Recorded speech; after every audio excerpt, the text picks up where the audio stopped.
Hi, welcome, friends. It's Cyndi Silva, and we're back with another podcast on the Metaphysical Wisdom platform. I'm here with Pat Benincasa from St. Paul, Minnesota. Welcome, Pat. Well, thank you. I'm delighted to be here, Cyndi. I'm delighted to have you. We just had a little pre-recording conversation, and we have a lot in common. I spent 35 years in Minnesota, so I know the territory very well. And the territory we're going to cover today is the intersection between art and the unknown. Yeah. Another of my favorite topics. And Pat's an artist, and she works with material and just the non-material of her own incredible mind. So I'd love to have you to share a little bit with us about how you were inspired to share this topic, and maybe even talk about your own podcast. Well, thank you. I like talking about the intersection between art and the unknown, but just to give you a little bit of context, I'm a working artist, and I built a building in my backyard. It's my studio, so I commute 10 feet every day, and that means a lot. If you live in Minnesota, it means you only shovel 10 feet to your job. And I use anything and everything to make art. I got my degrees in drawing, but then I became a painter. And then one day I was glazing a painting with 10, 20 layers of glaze.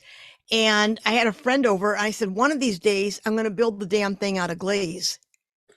And then lights went on because architects call glass glaze. Oh. So immediately when my friend left, I boxed up all my painting stuff and called a glass company, and they delivered 2 sheets of 8-foot by 3-foot glass. And I thought, yeah, oh boy, yeah. And then when they delivered it, I thought, oh my God, now what? So I ended up working about 10 years with glass and steel. And that means I built a 7-ton glass and steel skylight waterfall on the state capitol grounds. It's not I don't do flat. I don't like flat windows. I got to think about flat. Why are windows flat? Okay. I'm not going to go there. I'm going to come back. Okay. So it was 614 pieces of cut art glass, tinted overlays of glass and steel. I made a 3D chapel window, 14 feet high, 8 feet wide, and it actually punches out into real space. It was for a chapel in a Catholic school. So it's a 10-foot glass crucifix perched on limestone boulders, and the window actually goes out in real space. So I like doing things in different ways.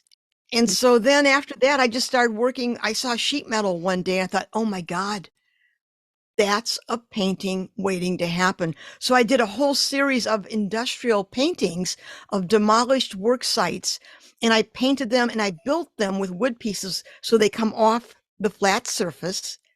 And so give me sheet metal, give me glass, give me anything. I love making art out of it. So that's how my background is. So you just have to know I don't do anything in a linear progression. I think it's because I'm ADD. And when you're ADD, it's like shiny, shiny, shiny. Grab the distraction. So I do use anything as fair game, and that's why I do a podcast, because podcast is a new material. It's a different way for me to do portrait painting. Mm. When you have a guest on, you're just painting a portrait when they reveal themselves. It's just that when you do paint a portrait, the person has to sit still. What I like about podcasting, it's alive, it moves, it's fast. Yeah. So it's in real time. It's real time. And so that's my background. Oh, and I've taught all these years. I've taught at art colleges. I do a lot of lecturing and taught at art high schools, which I loved. I just loved being around those kids. Yeah, the kids Purpose. that were Perpich, you're from Minnesota. Yeah, Perpich is a state arts high school for kids who want to study poetry, dance, literature, painting, media arts. Oh, I loved it. And there's something about those kids. They come in wearing their jammies or, whatever, but they have this passion to do, to be, to create. And I love them for it.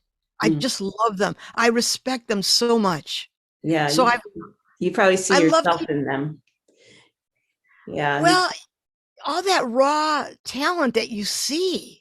I mean, yeah, they're just like puppies and colts. I mean, they come in with all that energy and you just watch them mature and grow into that magnificent talent that they have inside of them.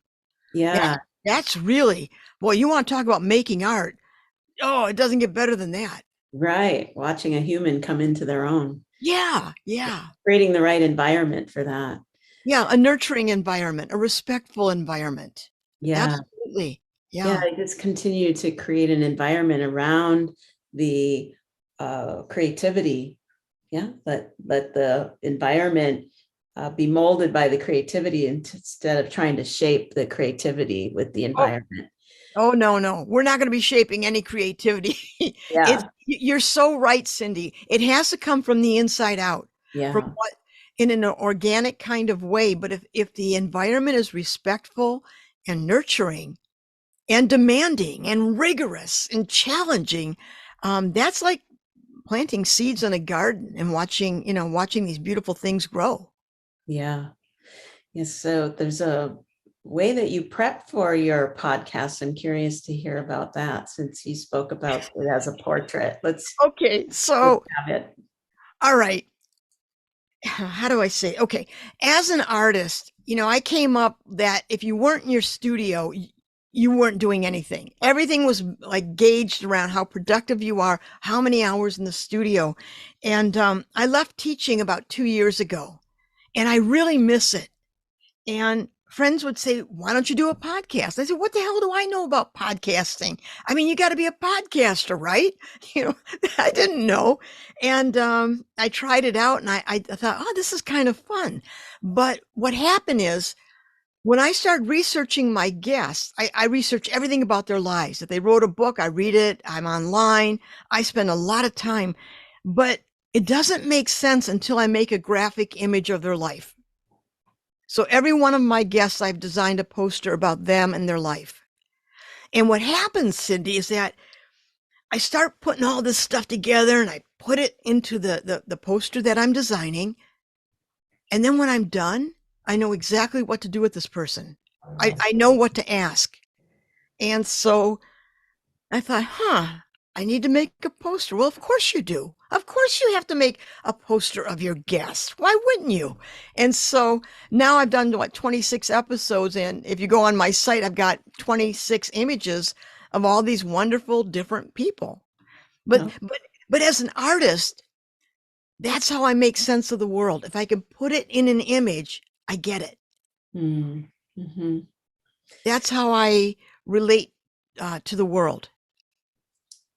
So you're a very visual person. Obviously, you're a visual artist, and Yeah. think about that creativity for you. And I think one of the most mystical questions we can ask ourselves is, why are we attracted to what we're attracted to? I think it really gives us a clue as to what's getting created through us, or what creates through us, because there's something that's like we're not choosing what we're attracted to, right? It's an organic process of just following what inspires us. And where does that inspiration come from? Oh, that's a huge question. I think to me that goes along with asking the question, how am I to be in the world? Mm, How, I think that is, I was saying earlier about teaching high school. Seriously, one of the beautiful reasons I like about teaching high school, that age is a crucible. That age is a crossroad mm, where a young person is forging who they are going to be, how they're going to be. Will they be fearless? Will they be frightened? How will they go into that's what they're forging. And they try on identities like trying on a winter coat. I mean, because there's a freedom to do that. So the question about inspiration, I think, is tied into with your lead in, which is profound. What drives us? What do we long for? Where do we long to belong? I think we long to belong. And for some people, that might mean making images, or it might mean being a homemaker. So I want to make clear creativity is not only for artists. I think it's something that's in all of us. And if we pay attention, we can kind of read the messages we give ourselves. Oh, I need to be doing this, or this job is killing me. It's soul crushing. What am I going to do?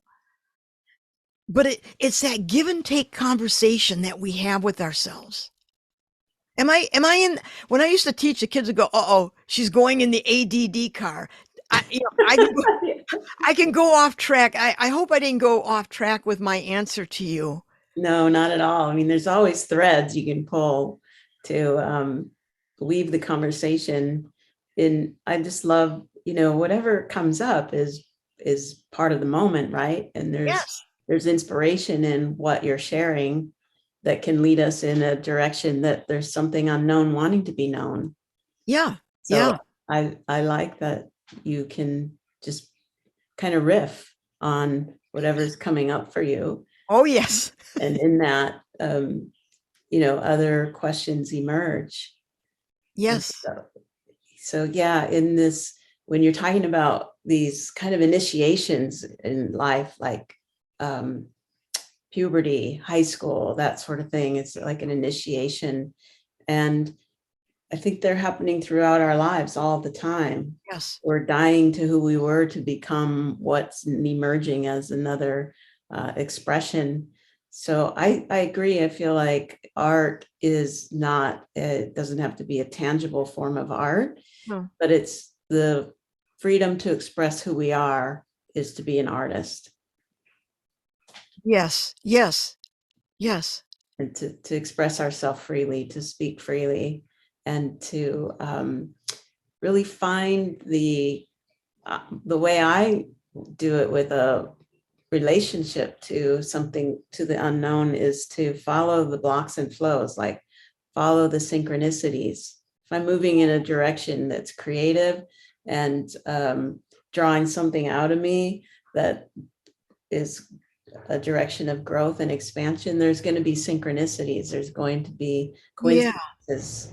And so that if I'm going in a direction where it's just forcing my will and I'm exhausted and it's not enjoyable, then I know it's either not the right time or not the right direction. So I wonder if that's part of your creative process, or if you've witnessed this in others, or how does that idea play into you with synchronicity? Well, synchronicity is how the universe is winking at you saying, good, good, keep going, don't give up now. It's okay. When we get these gifts of synchronicity, when we intersect with people, we intersect for a reason. I really believe that. Mm-hmm. And, but I also think that the underside of synchronicity is contradiction. May I explain? Please. Contradiction allows you to hold opposing thoughts at the same time. Mm-hmm. And unfortunately, we live in a pencil and bubble world.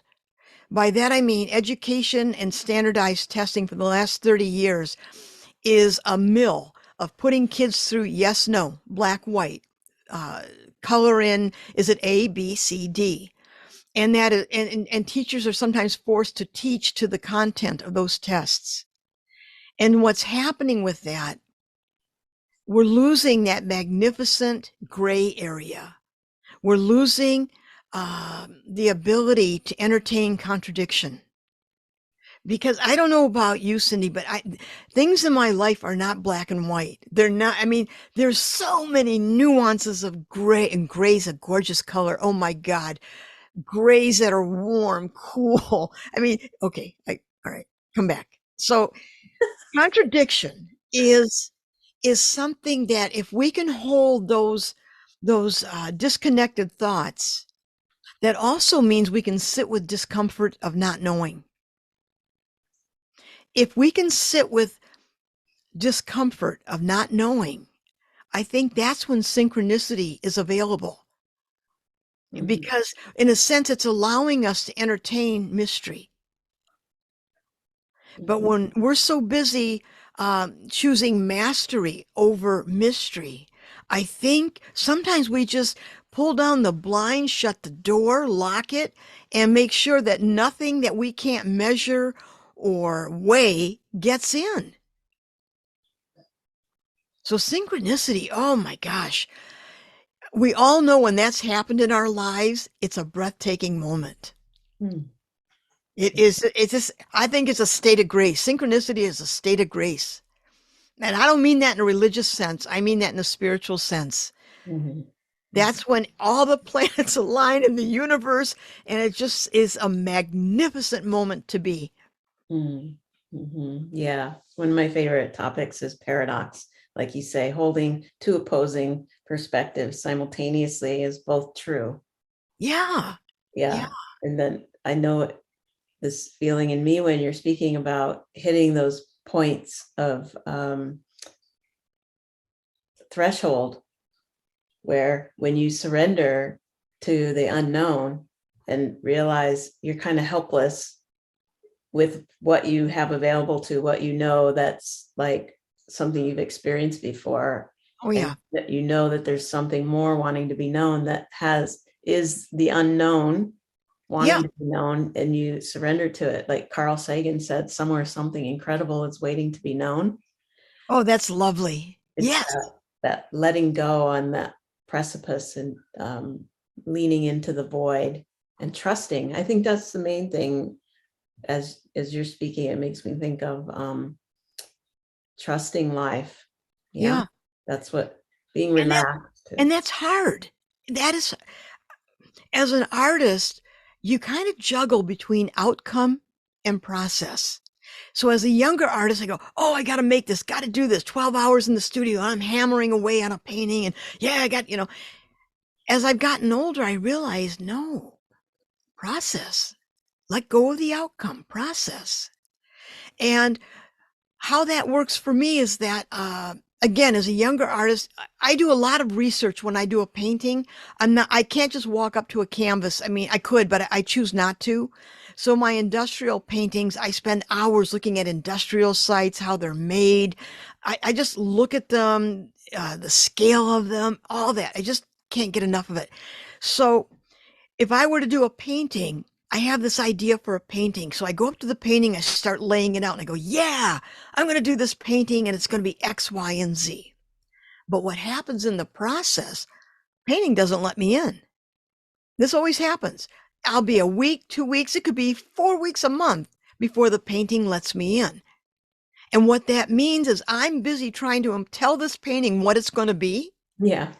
And at some point, I say, okay, all right, you win. I yield.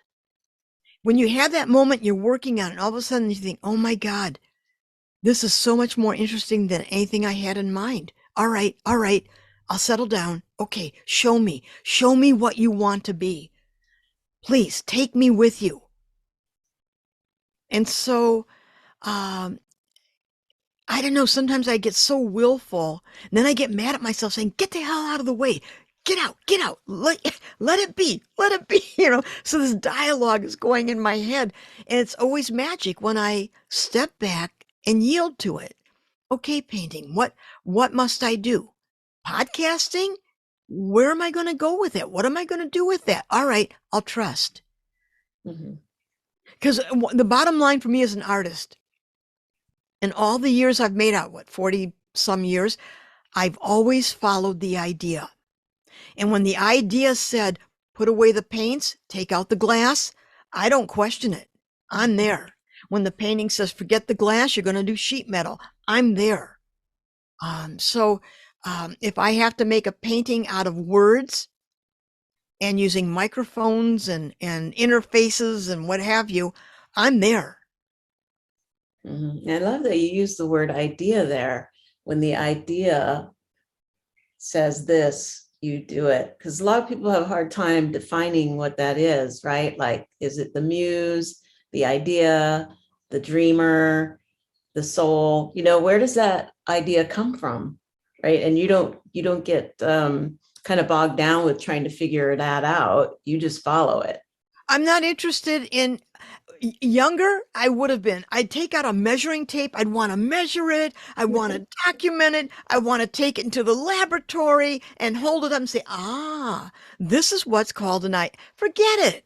No, that is a, how do I say this? I think we carry this inner voice. And to me, that's the divine. That is our connectivity to all that is. And for me personally, I run into problems when I don't listen to that voice. Oh my God, have I gotten into problems, When I think I know better than the voice says, maybe you don't want to. No, I know better. Oh, it's just, 1-800, get help. I'm telling you, it's a disaster. So if we listen to the voice that we've been given, hell, that's our true north. Mm-hmm. It's taken me a long time to figure that out. Mm-hmm. And so I really, is it soul? Is it the divine? For me, is it my ancestors? I think they have a hand in it. I don't think I do anything by myself without them. So whatever an artist or anybody, if you're cooking with a new recipe and all of a sudden you're going, hey, I want to throw that in there. You don't stop everything and say, now, where did that thought come from? Why would I be putting that? No, you kind of grab it, you throw it in, and you think, oh, that's delicious. It's this guidance that we're given every day of our lives. We got this multiple guidance system within us. Mm-hmm. Like an intuition. Yeah. And I like, you self-proclaimed ADD, right? Oh, yeah. Yeah. So you have this ability to have a very peripheral awareness, right? Taking Yeah. information in from all directions. But obviously, to get anything done, you also have to be able to focus. Yes. So it's like you can move between those two, which I would call yin and yang. Mm-hmm. And that then once you move from this peripheral awareness with these ideas, and then you come to the canvas or whatever is your medium, your focus. But then at that point, you also have to release the focus to allow that unknown to come through. So there's this dance that's going on. Yeah. And it seems like you've learned to dance with it, with the idea. Oh, I can wax poetic right now, Cyndi, but I guarantee I'm going to go in that studio. I'm going to start a project. I'm going to be willful. And the project's going to tell me, no, we're not doing it your way. I mean, yes, I'm very wise, like right now in front of the microphone, but I got to tell you, it's like sometimes I forget that. And I go back to, no, I'm going to do it this way. I have to relearn that over. It's just always a battle, It's a But trial and error. Yeah. it is. But the idea, I am AD and I'm dyslexic, which made me a horrible student. I went to Catholic school and they put me in the dumb classes. And they constantly told me, don't go to college. You're not going to be able to do that. It's way out of your league. You're not going to amount to anything. I was kind of a trouble baby. Anyways, so Are you left-handed? What? Are you left-handed? No, I'm right-handed. Well, Okay. actually, I'm ambidextrous because with tools on the ladder, you got to do things with your left hand and right. But so education from grade 1 to graduate school was a nightmare for me. When people can wax poetic, like, oh, that teacher, I didn't have one teacher that believed in me. And education was a minefield. And I never dreamed I'd be a teacher. And the irony here is this. It wasn't, and I spent the first part of my life very angry about that. I had a chip on my shoulder the size of Nebraska. And it wasn't until, oh God, I got a divorce. I had a daughter and I had to figure out how to earn a living with my art. And people kept saying, go be a teacher. And I thought, why the hell am I going to be? I don't want to have anything to do with education. And I ended up, the college, Minneapolis College of Art and Design invited me to teach a class. I said, you made a mistake. This is not, and I wasn't trying to be cloying or anything. I just thought, oh, I don't want anything to do with teaching. And they talked me into it. I did it. And I fell in love because I did. And I realized what a gift I had been given the first half of my life. all those horrible things in education were a gift. Mhm. And lights went on. Mhm. And I told the universe, okay, you had a bigger picture in mind. Huh. I guess I won't be so pissy about it. You gave me a gift. And so what that means is that if you come into my class, education is going to be passionate, enjoyable. Each student is going to be digging down to find out who they are and celebrate it and respect it and know that they're somebody special. And they've got work to do, great work ahead of them. They're going to be touching lives. Mhm. So all of this kind of plays into um, sometimes we're given gifts like being ADD and dyslexic. Mhm. Um, I would tell kids all the time, they go, well, I'm ADD. I say, who cares? So am I. Let's get back to work. I don't care. That's a gift. Use it. And they look at me like I'm crazy. I said, that means you get attracted to all sorts of things as an artist. That's a gold mine. Are you kidding me? Oh, you could be a flatliner. Go ahead, be a flatliner if you want. It's your choice, you know. But we're given strange gifts. Yeah.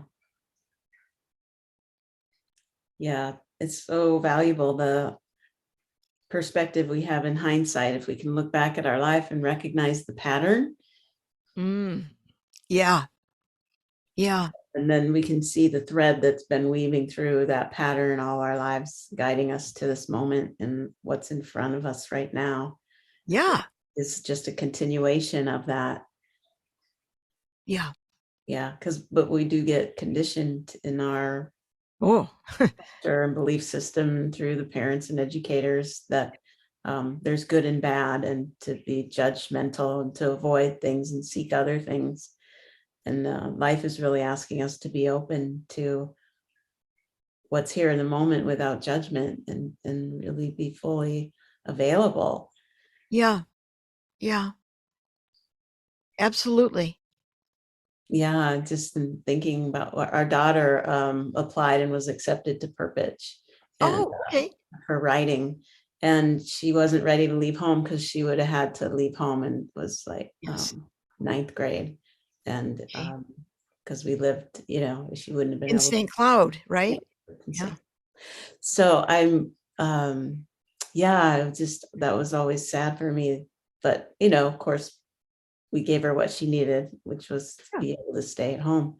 But And and yeah, for I folks, always wondered about that environment. Just seemed so perfect for her. And she's 33 now, so it would have okay, been, yeah, that was a you while know, ago. But I can imagine, yeah, her having you as a teacher. I mean, how incredible that would have been. So life plays out in funny ways, yeah. doesn't it? And for folks who don't know, Purpich Arts High School is a state-run school in Minnesota, and it's for grades 11 and 12, and it's open to kids all over the state. So the kids coming in from out of state or upper state, around, they can live in a dorm on campus. And for 11th and 12th graders, that is a huge commitment to their creative practice at a very young age. And there are a lot of kids that get accepted and they think, well, I can't do it. I can't leave home. I don't want to leave my friends. But but life is like that. That wasn't the direction your daughter was to go. Yeah, it didn't work. It Yeah, would, it yeah. wasn't. Yeah. But I'm glad we still went through that process with her, and she got to see that she has that gift. Yeah. Yeah, that never went away. Yeah. So that was my little ADD tangent. It's just a memory coming up. Good one. Yeah.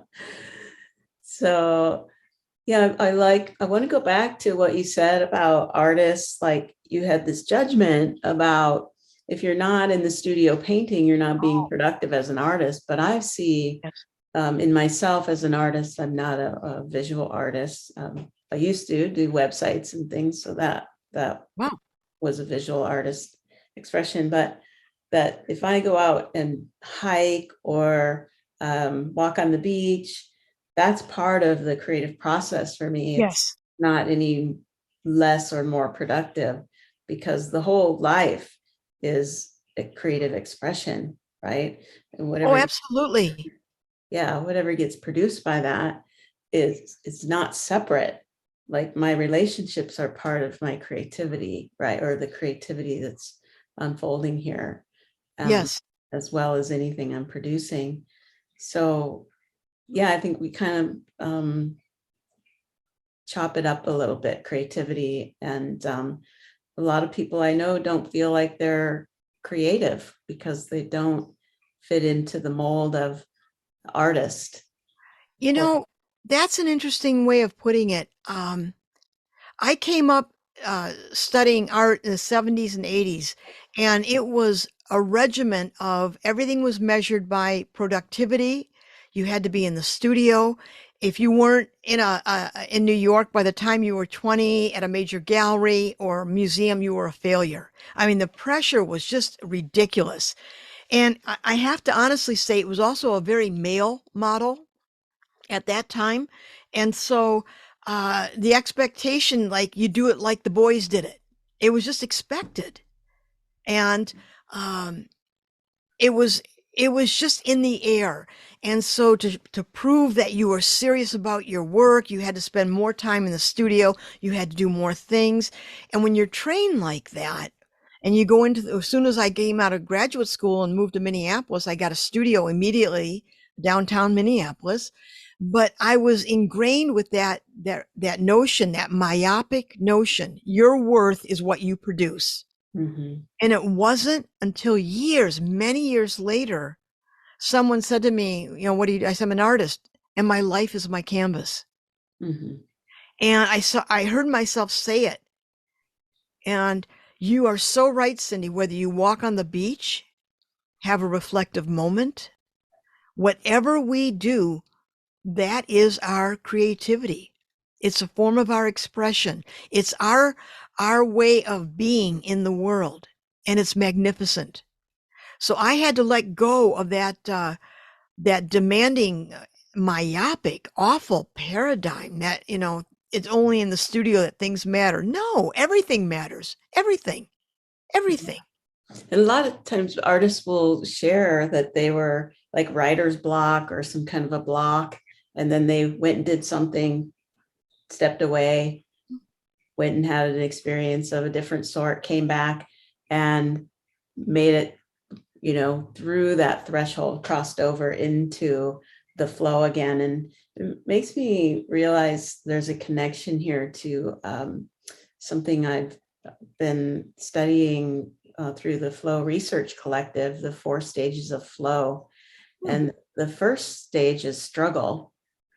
Is what? Struggle. Okay. So there's a struggle. And then the next stage is the transition. And Okay. then the third stage is flow. And the fourth stage is recovery.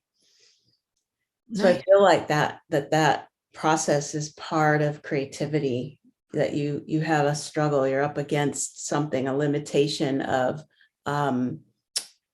where there's a part of us that wants to be familiar and comfortable by staying with the known. There's another part of us pushing us into the unknown, and there's that struggle. And Yep. then when we acquiesce or surrender to that, there's the transition. And then we get into this flow state where Hmm. things are happening through us and we get to witness ourselves saying things we've never said before, or creating in ways we've never created before, putting things together that never have been put together before in the same way. And then after, the recovery is more of the reflective time of Hmm. integrating that new level of expansion. Yeah. And Yeah. then another struggle that comes every time the consciousness wants to expand through this form, and the form and the familiar attenuate that expansion. There's going to be that process. Oh, that's a beautiful way of stating it. I wonder if you can relate to that, if you apply that to your experience. And Wow. There's a couple pieces. I love the way you gave that roadmap of this process. You mapped it out just so beautifully, these 4 stages. And I think that artists have a very intimate relationship with doubt. mhm, Doubt is a homie that we hang with 24/7. And for every idea or dream or crazy, raw, new thing that we're about to do, doubt kicks up and just with a bandwidth that can almost drown out the idea, Mhm. it's right there. And so it's part of that struggle. Like, is this crazy? What am I thinking? It's not been done before.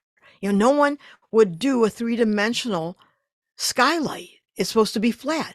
Yeah, it's supposed to be flat, but why is it flat? No, don't ask why. It's supposed to be flat, and you go back and forth, but can it suspend the steel? What's the weight load? Can you float glass horizontally? Will it fall down? You have all these questions coming at you. So part of this process is living with doubt as sort of the soundboard to ricochet ideas from. Mhm. I've learned, I kind of figured out, doubt for me is a reverse barometer. The more fierce the doubt, the more magnificent the idea. Mhm. Even in its raw, clunky stage, I know it's special. Something's going on when the doubt comes at me like that. The second thing is about blocks. Students would often say, "Oh, I got a block. I have this block. I don't know what to do." And I see blocks a different way. As a younger artist, I would use a block as an opportunity to shame myself. Why can't I figure this out? What's wrong with me? I'm not much of an artist if I can't do blah, blah. Oh my God, it was awful. And I see students doing that. They use it as a way to say, oh, I can't do it. It's too. And my answer to that is when this thing, a block comes, I think it's that inside of us, something so new is floating around that emotionally, intellectually, spiritually, we haven't caught up. That in the process of these things happening, we stop working because you can't make art the old way that you did because something new is happening. It's just that you haven't caught up Mhm. with all these incredible new ideas. So maybe I would tell kids, go meet your friends at the coffee shop. Go do something nice. Go walk with some friends. Go play air hockey, whatever you want to do. But do something nice during this time. Mhm. Treat yourself kindly because something big is trying to come out. You Mhm. just haven't caught up to it yet. And Mhm. that's okay. That's part of the creative process.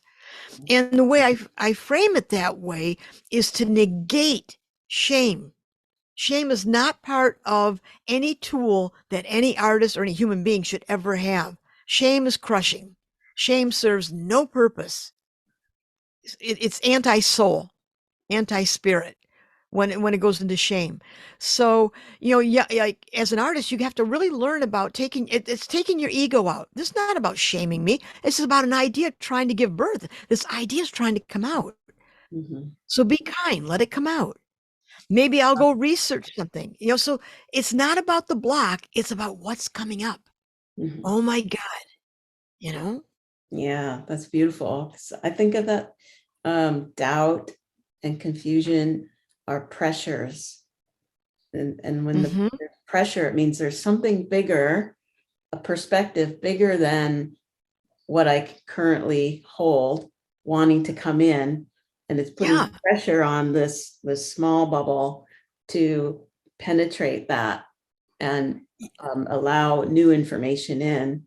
So the pressure of doubt is basically recognizing something is here that wants to be known, but I'm not Yes. allowing it in. So how can I relax and open to receive that which is wanting to be known? And Yeah. moving my body is the way I do it, and other people do it different ways. But yeah, I Yeah. like what Yeah. you're saying about not struggling with it, fighting with it, like seeing doubt as a bad thing. But when it comes, it's like, yes, it's Hmm. like spring is trying to rise up from underground after winter, and bring new life. Oh my God, yes. Yes. And that's part of the magic, I think. The alchemy of the unknown. When we allow ourselves to not know. When we can say, I don't know.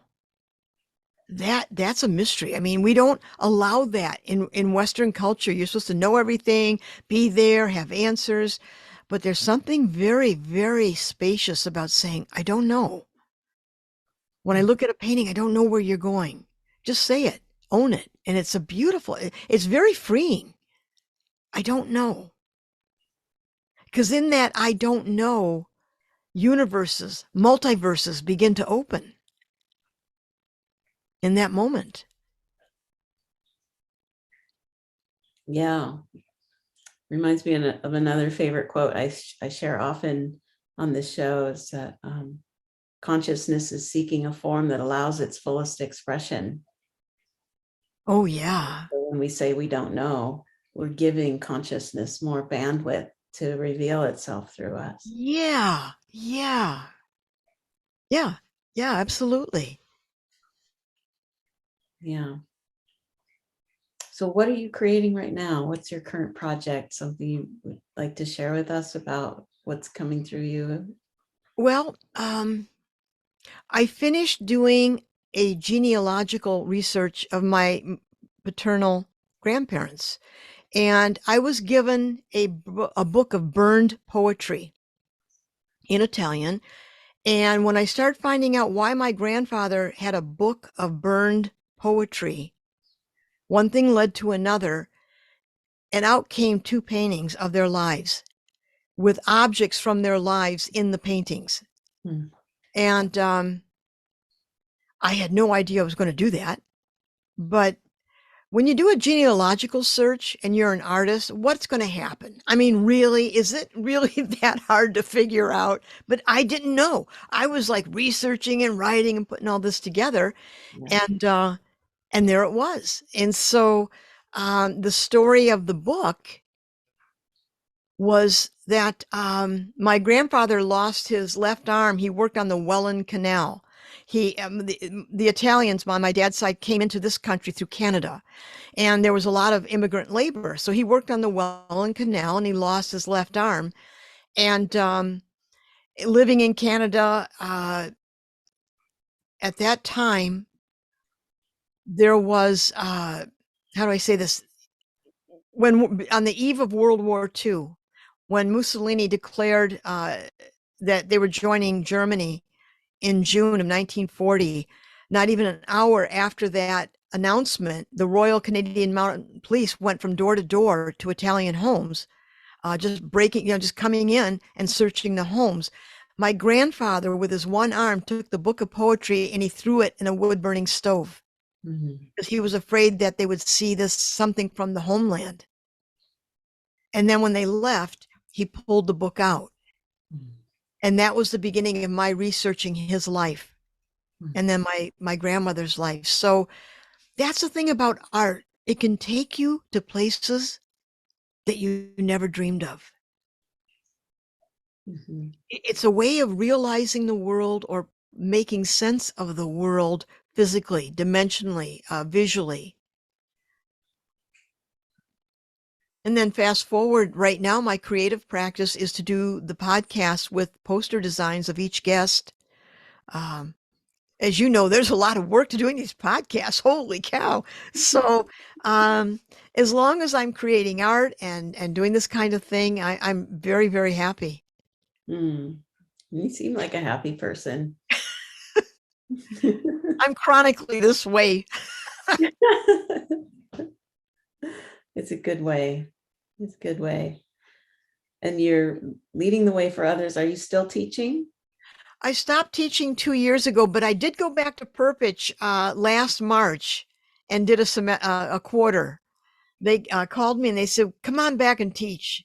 And they said, "What do you want to teach?" I said, "How about mixed media for urgent times?" Mm. They go, "Okay." So it was really nice being back. I felt like I was coming back to the mothership. Oh. Uh, so in the meantime, when I left Perpich, I designed two arts high school programs in the Twin Cities.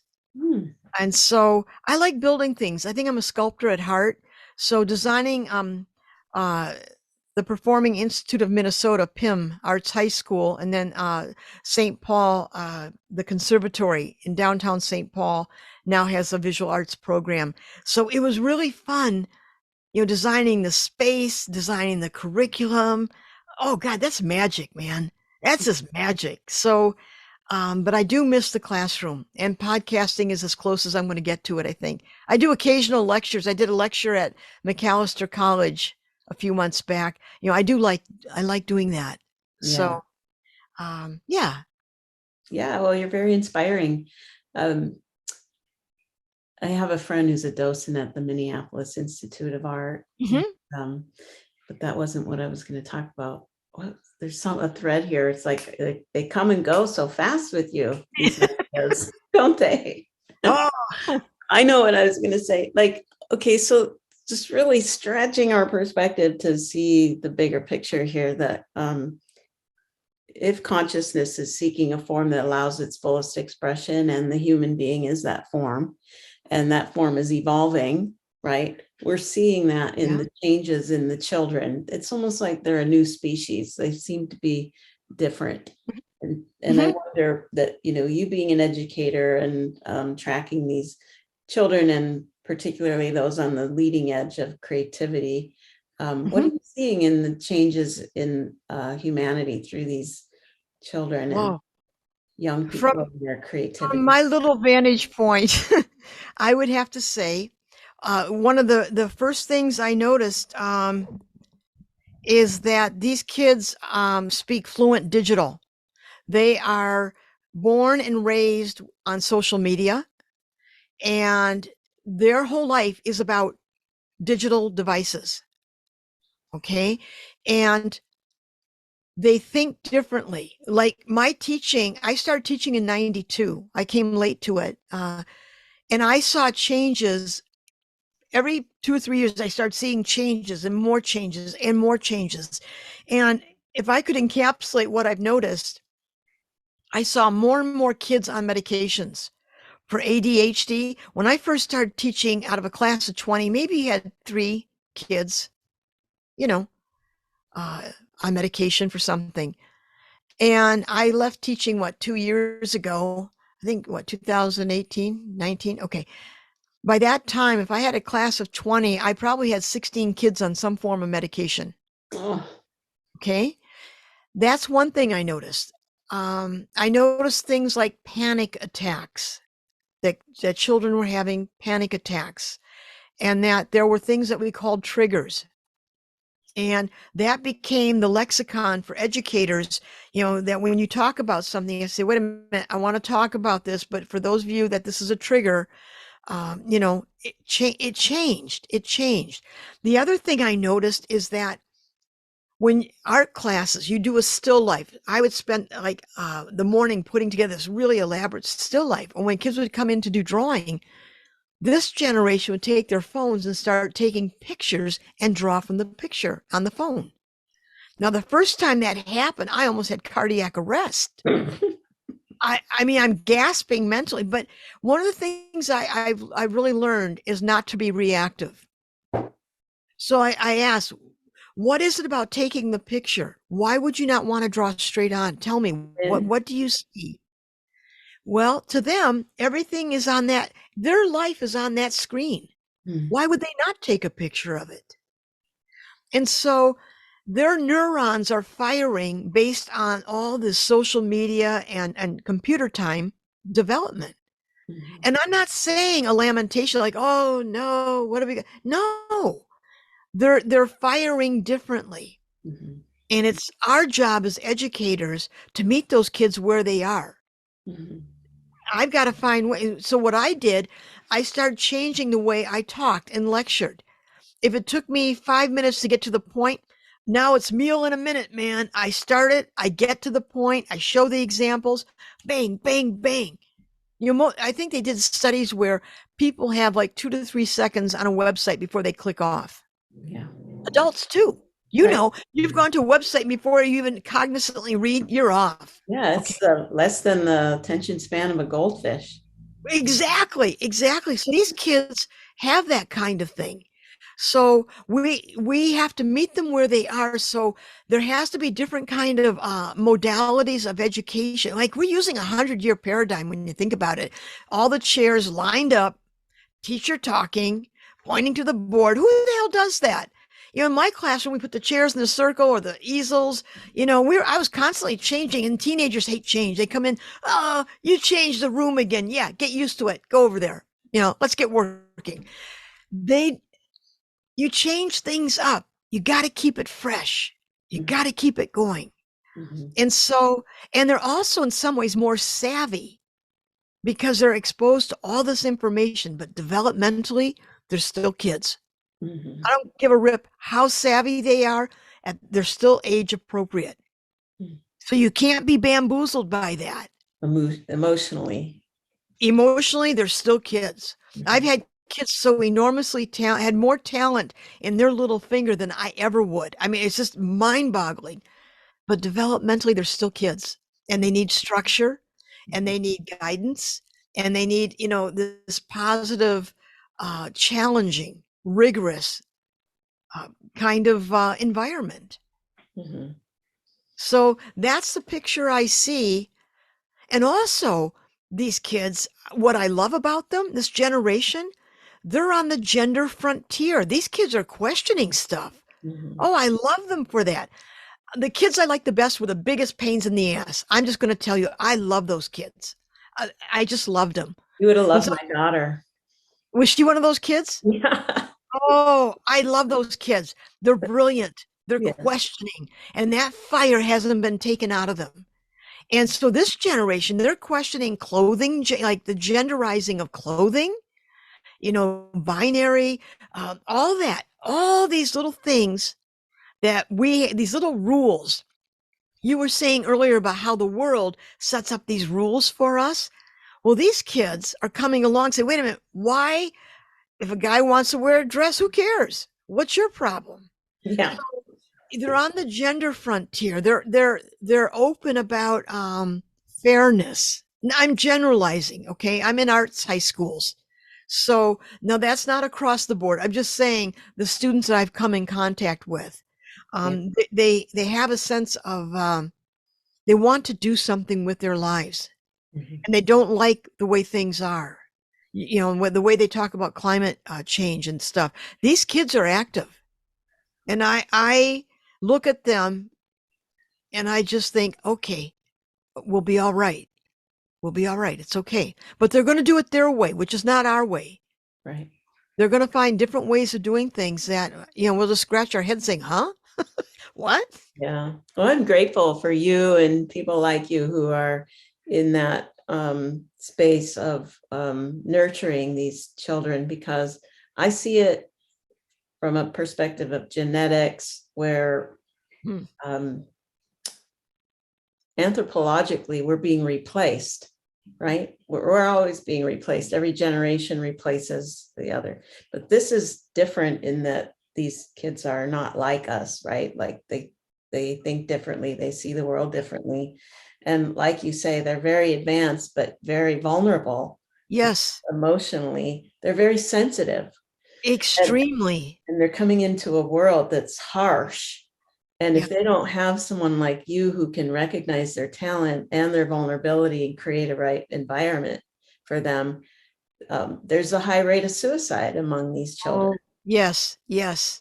So how do we come to a place in our humanity where we may, for the very first time in history, be in a position where we know we're being replaced by another species and actually see that as an opportunity rather than like the Neanderthals and the Cro-Magnon and banging heads? How do we really open ourselves compassionately to being replaced and to that species that's in the same form we are replacing us? How do we navigate that? And it's unknown, so we don't have a roadmap for it.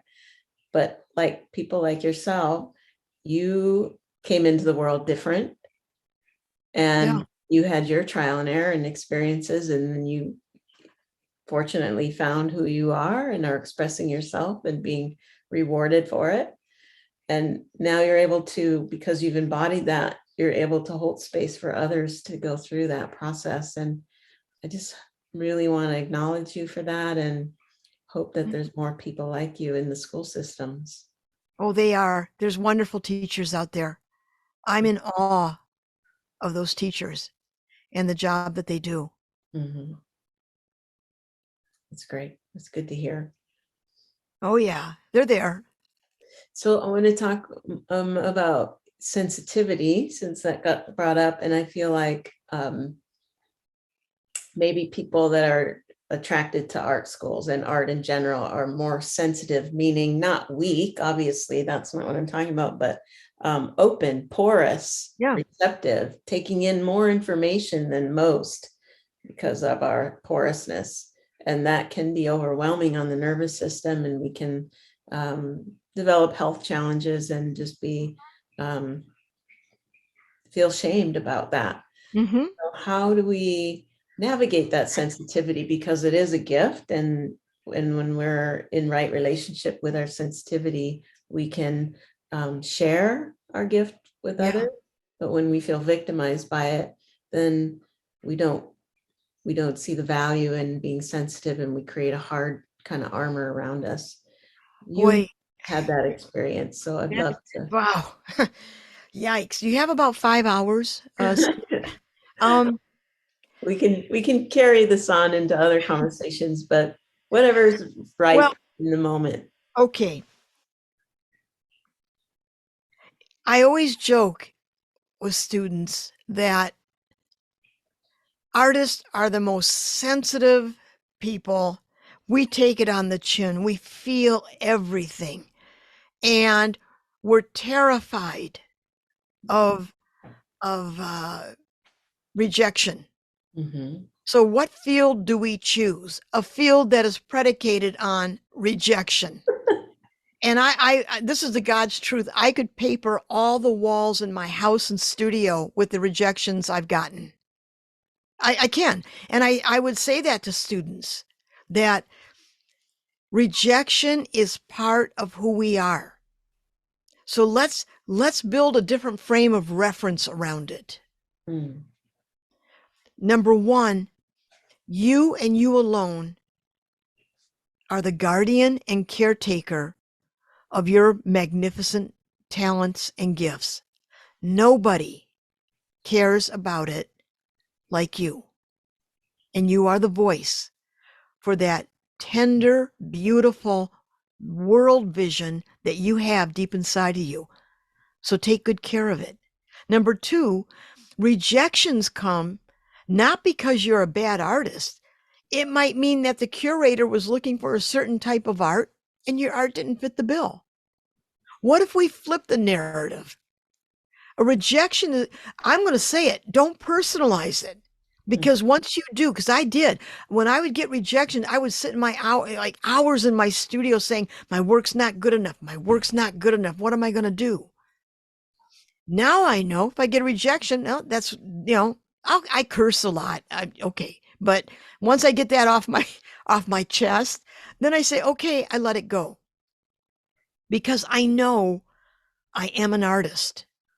I know that I'm called to make things, do things, and be very much a part of this world. Mm. And so, being sensitive, I'm not going to give my sensitivity to anyone. I'm not going to anybody victimize it. Are you kidding me? My sensitivity is what drives me. Right. That's like a force field. You think I want to give that way because someone comes up and says something or does something? But I'm older and I've gone through a lot of battles. And with these young people coming up, they've got to find ways to fortify their spirit. When I went and got 2 graduate degrees because I was told all through my education, you're not going to amount to anything. Don't go to college. You're too stupid. So of course I went and got, because that was my way of, and so the day I got my MFA, I went back to my studio. I took out a match and I burned it. And as I watched it burn, I told myself, a piece of paper is not going to make me an artist. Only a lifetime of making art Mm. determine whether or not I'm an artist. And now I'm at this point, I'm in my 7th decade. Now I can say, huh, Pat, yeah, you're an artist. You're an artist. But to say I am an artist means I have to embrace the fullness of life, the heartache, the rejection, the dismissive remarks about I have to take all of it. And the magnificent joy of watching something come to life and know that I make a difference. I tell students all the time, the most powerful thing you can be, a writer, an artist, a musician. Do you realize the force in your being to do that? So, yeah, we're sensitive, and it's up to teachers and artists and mentors to really celebrate that sensitivity with kids and tell them, don't give your power away because someone says something. Hell no, don't give it away. It's too precious a gift. Now you gotta fight for it. It's always a fight, but that's what it is. Alice Walker, above my door in the studio, I have a wooden sign that I have painted, and I made another one in my office at school, and it says, be nobody's darling. Mhm. Be an outcast, qualified to live among your dead. That's my attitude. I want to be worthy to walk with my ancestors. So when I cross over, they can say, hey, okay, come on with us. We're proud of you. Yes. Well said, Pat. Thank you for sharing that so passionately. I Yeah. feel it. I feel it passionately for these kids. I told you, I admire anybody who wants to make art or write or sing or perform or do any task that they put their heart in. Not necessarily in art. It's the holiness of everyday life when Right. we put ourselves into what we do and who we love. Mm. I'm going to park the car now. I got to park the ADD car, for God's sake. We got to come up with a different acronym for ADD. I know there's one, I can't remember it, but turn it into a positive instead of a I mean it. I disorder. mean it as a positive. It is a positive, but it Yeah. has the word disorder in it. So let's like change that word to something Disorder. else. Who the hell, what do they know about order in the first place? What form does They. order take? All Who's right. they? Anyway, who's they? Why do we always say they? Yeah, like who cares what, 1-800, who cares what you think? It's not a disorder. It's a gift. Yeah. It's a gift. It's a powerful gift. Yeah. Yeah. I mean, it really ties into what you were sharing about the kids with their devices and the 1 to 2 second attention span, right? Is The what? the attention span being Oh, so yes, short, yes. Yep. that constant stimulation, right? Yeah. And that's really what consciousness is always doing, is collecting data on itself through all these different forms. It's having all these experiences. It creates different forms to experience itself in unique ways. And it's collecting data on every experience it has, just like the search engines are. It's kind of a manifestation of the one consciousness learning about itself. Whoa, And that's beautiful. yeah, Collecting data on, whoa, reflection, consciousness. God, that's lovely. yeah, that's how I experience it. And so it's creating forms that will allow more and more and more information in faster. That's the Yeah. direction things are Yeah. going. Yeah. And it is overwhelming to those of us who are in bodies that weren't designed for that. Yeah. Yes. Yes. No kidding. Yeah.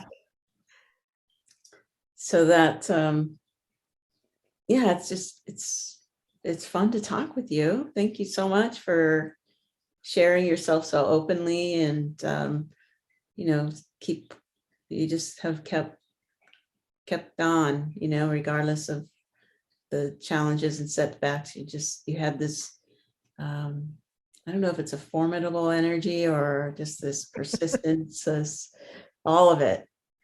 whatever's kept you going, I really want to acknowledge and thank for sharing your time and wisdom with us today. Is there any last comments you'd like to share or ideas for people who may have come to this portion of our conversation and still don't see themselves as an artist? Well, first of all, I want to thank you for being so wonderful to talk to. I mean, you just make it so easy. So thank you and your questions, and it was delightful. And as for those people, that battle, am I an artist? I don't know. There was a game growing up, and it was called Mother, May I? Yes, you may. And then the kid would take 2 steps, and then you say, Mother, may I? Yes, you may. Now, you can either live a Mother, may I kind of life, or you can listen to that little voice inside of you and say, you know what? We're in this together. Guide me. I'll go there. Beautiful. Love that advice. Yes.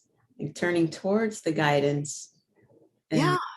Opening to it is forming a relationship Yeah. and a dialogue and a bond.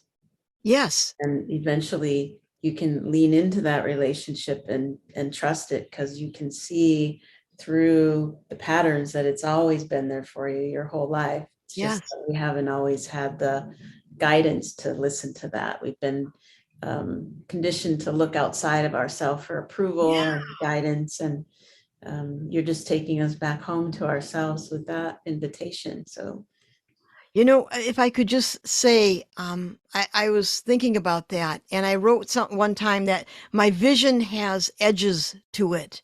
Wanting other people's approval constricts what I see and obscures what's really there. mhm. When I seek people's approval, my vision gets very small. It has edges. So to those people out there, you don't need that kind of approval. You just need to hang on to yourself, that magnificent self, and cherish it. Mhm. Yeah, you just put a really beautiful exclamation mark on the conversation about shifting from being externally referenced to internally referenced. Yeah. And when we're internally referenced, that which is in us that wants to be expressed has our attention and Mhm. our a willingness. And Yeah. so it's about being willing, isn't it? Yeah. Yeah. Not forcing our will, but a willingness to Yeah. done through, have something, the unknown really expressing through us and becoming more known through our relationship to it. And it comes back to that intersection between art making and the unknown. And That's how right. willing are we to live with the mystery of not knowing, but knowing that we're on the right track.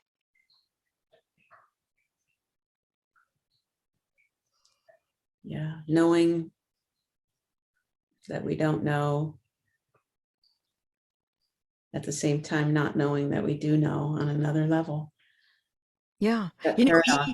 That's E. E. Cummings, E. E. Cummings has a nice way of putting it. When I think, know, and believe, I'm a lot of other people. But the moment I feel, I am nobody but myself. Yeah. I go by feel. Oh, I do too. I Yeah. do too. I think that's part of that intuitive. Does it feel right? When you get that hit, like this doesn't feel right, you're telling yourself something very precious, Mm. and it's authentic. It's coming from our authentic self. And our sensitivity. Oh yeah, yeah, yeah. Yay. Well, let's have you share your website and your podcast and anything else, because I think Okay. we're going to want to hear more from you. Well, thank you. My website is www.patbenincasa-art.com, or you can just put my name in Google. You'll find my website. My last name is B as in book, Enincasa, Pat Benincasa. You'll find me. And then my podcast is called Fill to Capacity. And it's a podcast for people too stubborn to quit and too creative not to make a difference. And that's on my website too. So, yeah. Thank you for letting me plug that. No, it's part of the purpose that you're here. And tell us again what Benincasa means. Benincasa is Italian for good house. Bene, good, casa, house. So, yeah, good house. Wonderful. Well, we'll check out the good house of your website and your podcast for those interested. And again, I thank you for your time, your creativity, and just your love for life. I really sense you're a lover of life and passionate about every moment. So Thank you, Cyndi. thanks And for thank being you for allowing me on your show. This was wonderful. Thanks.